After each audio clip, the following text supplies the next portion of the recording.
They say karma takes its time, but when it finally shows up, it knocks on the right door.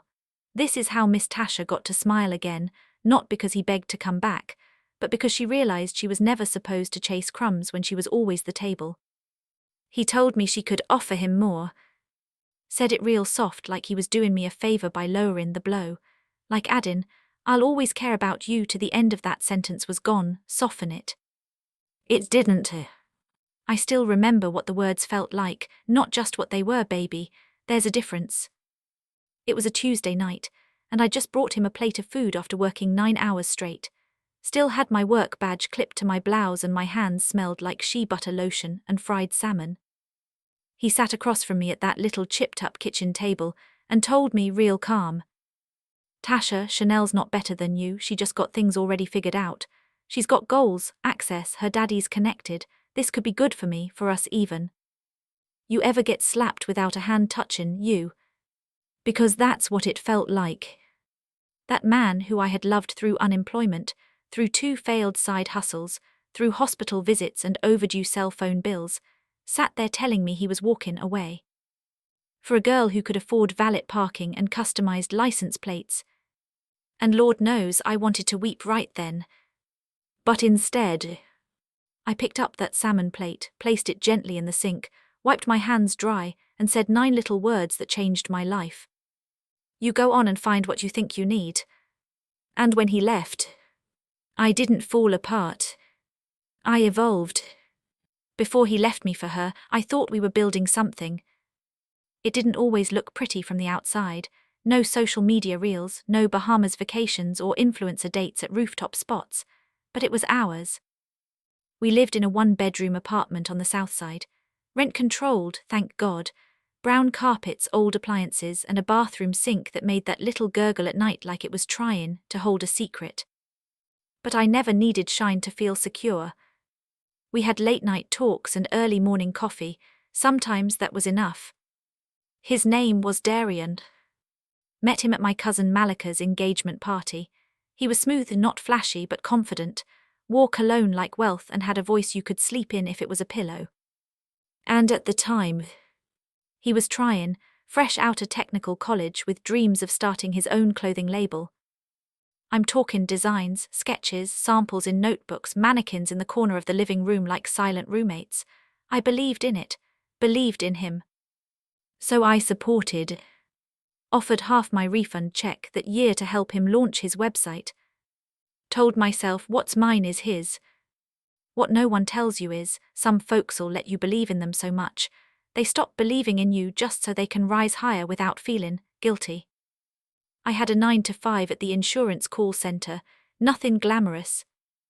I answered questions about deductibles and doctor referrals while listening to folks cuss me out over things I couldn't fix. By the time I'd get home, my ears were ringing, and my back was tight from Bane hunched over that desk. But I still cooked dinner. Still folded his laundry. Still helped him email his shirt supplier when he swore he did, right professional enough. Sometimes I'd tell him, "Baby, one day when you blow up, all they gon' see is the brand. They won't know how hard we struggled to build it." He'd kiss my forehead and say, "Ain't no I in Tasha, you gon' eat with me, girl." Hugh, that line used to melt me. Because when you're tired and loyal, words become lullabies. You fall asleep in promises like they soft blankets made just for two. I started noticing the change around month 7. He'd be gone longer at his promo meetings. Came home smelling like bergamot and hints of white musk, not my scent. Always on the phone when I walked in, always just business. And then he started talking about leveling up. Not us, just him. He said, "Tash, the brand can't grow if we keep playing it small. I'm out here networking with people that really move money." I didn't judge him, I clapped for him. Even when the networking turned into staying out till midnight and raising his voice when I asked too many questions. One day he came home wearing a new watch. Gold, thick, flossy. I asked, "Who got you that?" He said, "Don't worry about that, gifts come with grind." But that watch, that was her. Didn't take me long to piece it together. Her name started floating around his convo in slips. Chanel. One of them girls who come from a corporate legacy family, the kind that wears pearls to brunch and owns a Tesla just because it's sustainable, whatever that meant. She was from Buckhead, worked as someone's project manager at her daddy's tech firm, wore outfits that looked like they cost what I paid in rent. I met her once. Just once. She showed up to one of Darian's pop-up events, stood a little too close, laughed a little too loud at jokes I'd heard him practice on me. She looked at me like she couldn't quite figure out if I was the assistant, the helper, or the ex. I wasn't none of those. Not yet. But I felt something shift that day. And deep down, I knew it was coming. It was a Tuesday, the same day I brought home salmon, his favorite. He didn't even look grateful. Wouldn't touch the plate. That was already unlike him. And then came the words. Tasha, listen, I respect you, okay, and I appreciate you for holding me down when I ain't have nothing, but Chanel, she just brings something to the table I been missing. And you know what I remember most? Not rage. Not heartbreak. Just stillness. Like somebody pressed pause on me. I wasn't shocked at him trading loyalty for luxury. I was shocked I'd let him shrink me for so long and called it love. I said 9 words. You go on and find what you think you need. And he did. He packed up half his dreams and all of his ego, and left. But baby, what he didn't know was that I was made of root. And root grows better once the dead weight gets cut off. I ain't gon' lie to you, baby. The day he walked out that door I didn't feel powerful, didn't feel like a boss. I felt like a fool. I curled up on that old corduroy couch and just stared at nothing. No tears at first, just silence, the kind that presses on your ribs and makes you question if you ever meant anything. I had poured myself so empty for that man, I didn't recognize the sound of my own soul echoing back. But the body learns. The spirit recalculates.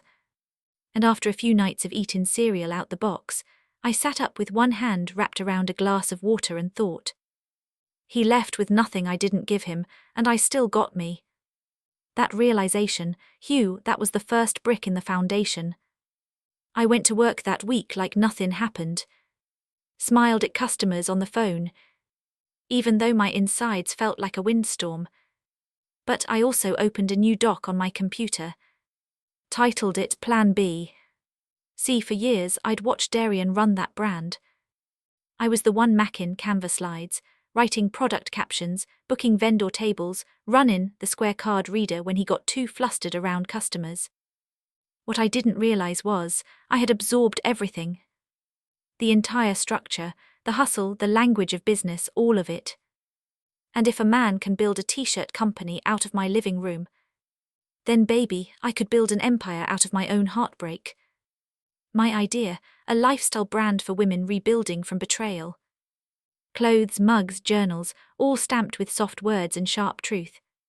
Phrases like, left but not lost, made of root, grief still glows, luxury is peace. Because sometimes you don't want a lecture, you want a sweatshirt that lets the room know, I've been through it, but I made it, barefoot but I made it. Everything started small. I used my tax refund, $2,100, and bought a refurbished Cricut and a heat press. Watched YouTube at night, practiced designs on dollar store tote bags. Started posting soft launch previews on a page I called at her resilience, just quotes at first, ain't even have a product yet. But the way women started following, Hugh. Comments like, this quote dragged me out of the bed today. Sis, make this a hoodie please. I feel like this page is watching my breakup in real time. That's when the idea became a movement. My first launch, 20 hoodies, ran to Michael's to get fabric on clearance and pressed each one myself, right there in the kitchen, the same spot he used to lay those weak apology flowers on the counter. Went live on a Sunday afternoon, sold out in 45 minutes. 45. I sat on the floor with a shipping label in one hand and a flame of joy in the other. Because for the first time in months, I was choosing me. About 2 months into my launch, I got a notification on my shop app, one new inquiry. I clicked, saw the email address, didn't even need to open it. Darian K. Creative at Gmail. Chilly, my spirit laughed before my lips did. He kept it short. Proud of you, hope we can talk. Would love to help on the marketing if you ever scale up. You doing amazing really, no hard feelings. No hard feelings. The nerve. You toss me for Chanel and her glass staircase, then come round trying to climb mine when the foundation you helped bust is now bricks of gold. See, baby. Some men don't miss you, they miss the version of themselves that you believed in. I didn't reply. I didn't block him neither. Let him watch in silence. That was louder than any revenge I could serve. If part of you breaks when they leave, then let me tell you something, baby. The part that grows back comes back stronger. 3 months after my soft launch, I was shipping orders to Chicago, Baltimore, even Canada. I started getting tagged in Instagram stories from women I'd never met, mothers in their 40s, teen girls common out of their first betrayal, divorcees, survivors. They called my hoodies armor. And that did something to me I can't even put into words. Because I realized I wasn't just healing, I was helping women remember their names. One Thursday morning, I got an email from a digital magazine. We'd like to feature you in our Black Women in Business Roundup. One of our associate editors has been following your journey. Baby, I just sat there, staring at the screen like a deer in Sunday heels. I hadn't even showed my mama yet, but here I was, getting invited to speak on sisterhood, healing, and entrepreneurship. I did the interview over Zoom. No makeup, twist out in a bun, candle lit in the background for comfort. I ain't try to perform polish. I just told the truth. Told the truth about getting left, about that man. About Darian pickin' Chanel, the rich girl with clean cuticles and a Tesla in her daddy's name. Told I didn't have a business plan when I started, just a heartbreak, some heat transfers and a mouth full of grace. They published it 2 weeks later. Titled it, From Left Behind to Leading Women, How One Breakup Birthed a $1 Million Brand. They gave me a full-page spread. I remember staggering back from my screen like I'd been winded. Because that was the moment it hit me. I was no longer surviving his decision. I was thriving in my own. You know, every small business has that one pop-up event they do. The networking hubs with tables, banners and fancy QR codes. Well, 6 months post-launch, I was invited to be a vendor at a major women's empowerment expo. VIP pass, custom booth section. I pulled up in a tailored ivory blazer, fresh braids swept to the side, and earrings that clicked softly when I turned to smile. And 2 tables to the left. Darian's. His little brand had expanded some since we last talked. New logos, shiny black tablecloth, same hunger in his eyes. He didn't notice me at first. But when the crowd started lining up at my booth, mothers and daughters, entrepreneurs, even a few therapists, asking for sizes, taking photos, thanking me for my words. He turned, and the look on his face. Baby, I ain't live for it. But I definitely laid a little flower at the moment. Because there it was. Not regret, not entirely. It was recognition. He saw it now. That I wasn't just the ex who folded his shirts and paid his domain fees. I was the one who taught myself to rise.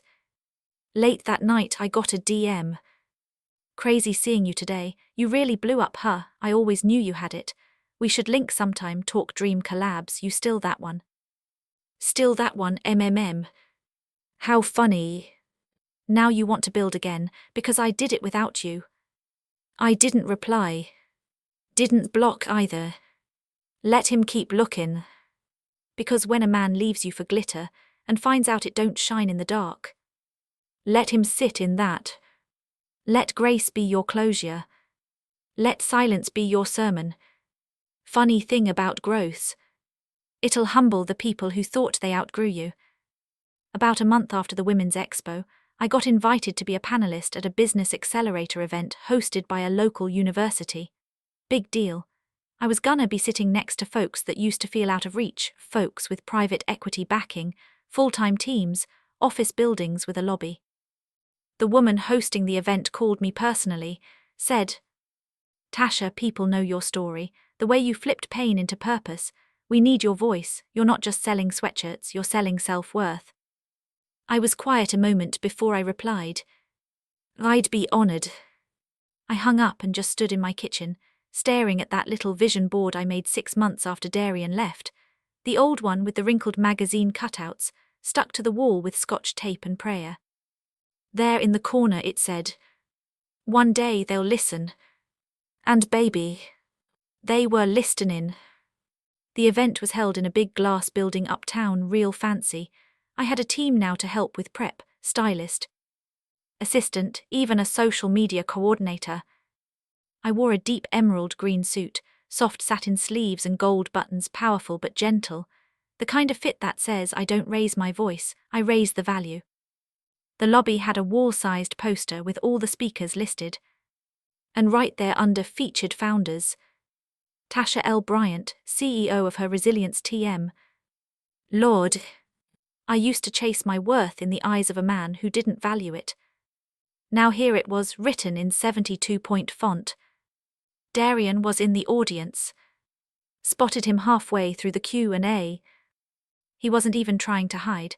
Sat tall, arms folded, suit a little wrinkled like it had been worn twice this week. He wasn't on stage, just one of the many looking toward it. He made it a point to speak to me after the panel. Waited till folks cleared out, then approached with that familiar half-smile, the one that used to work when I didn't know any better. "So damn, you really did it." I smiled, soft but steady. "I did." He scratched his head like he couldn't find the right angle, then said real low, "I was wrong, Tash." And I could feel the years fall off those 4 words, could feel the pride catch in his throat. "I didn't think you'd, bounce up like this." "You didn't think I was the bounce," I said softly. He nodded, no defense, just silence, shame, and something like awe. Then he said, "Being with her, it didn't feel like this. It was flashy, but never full. I miss how you made life feel doable." I didn't interrupt. Didn't smile. Didn't gloat. I just looked him in the eye and offered the one gift I had left to give. "I hope you find fullness, Darian, with or without Flash." He asked if I could spare a meeting sometime to maybe talk ideas. I told him gently, I don't do business where I had to beg for respect. And I walked away. Balanced.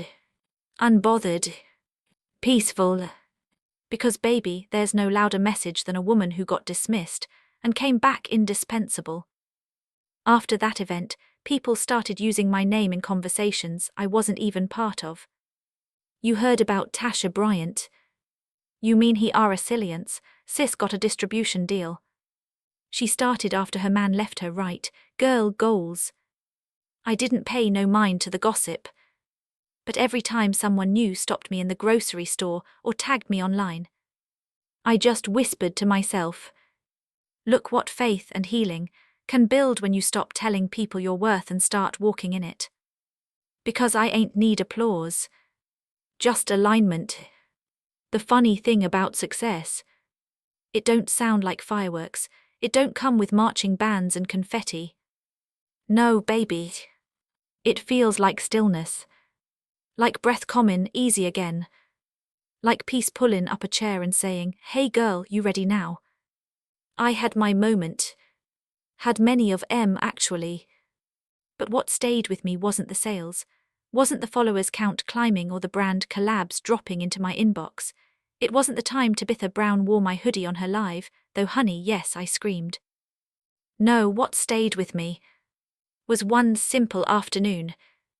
It was a Wednesday, rainy. My staff left early and I stayed behind to finish folding some shipments. Alone in the office, surrounded by boxes and soft jazz from my speaker, I sat on the couch in the back and opened a handwritten letter from a young girl in Memphis who bought a journal with her allowance. She wrote, I didn't know black girls were allowed to be soft until I read one of your quotes. My daddy left.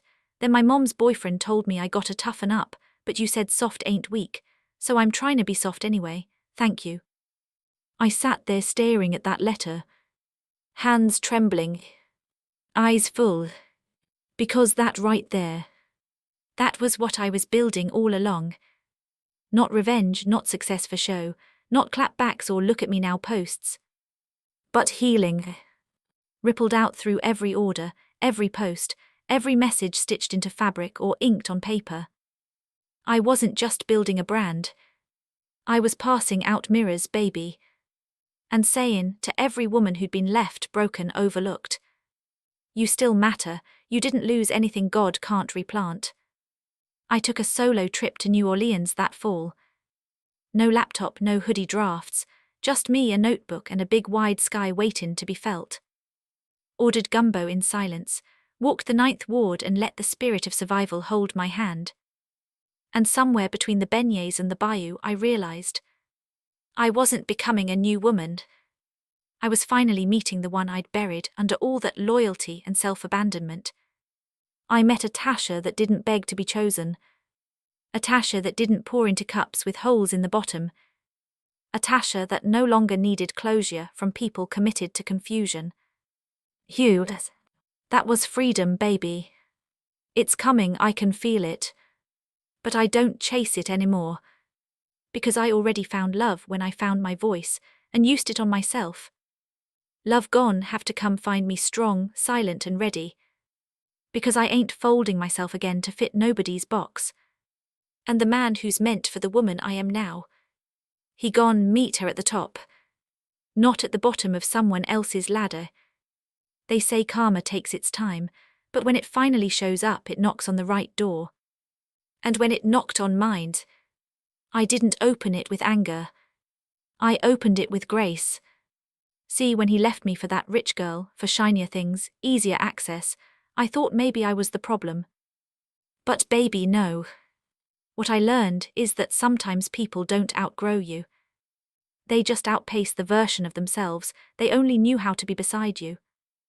Don't let a person's exit make you forget what you carried while they were finding themselves.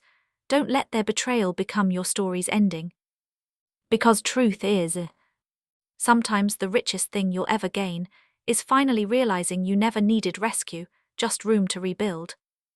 All that loving you did, it wasn't wasted. It was planted. And when it's your season, oh, it'll bloom so loud, even the people who left you behind will stop and stare in awe. So let me ask you, if somebody left you for better and saw you become the best you've ever been, would you let M come back, or would you thank M for leaving? Tell me in the comments. And if this story lit something deep inside you, go on and click subscribe. Because baby, over here on Auntie Me's porch, we don't just spill tea. We pour healing in every cup. Until next time, keep your grace sharp, your boundaries soft, and remember, you are already everything they thought they had to replace.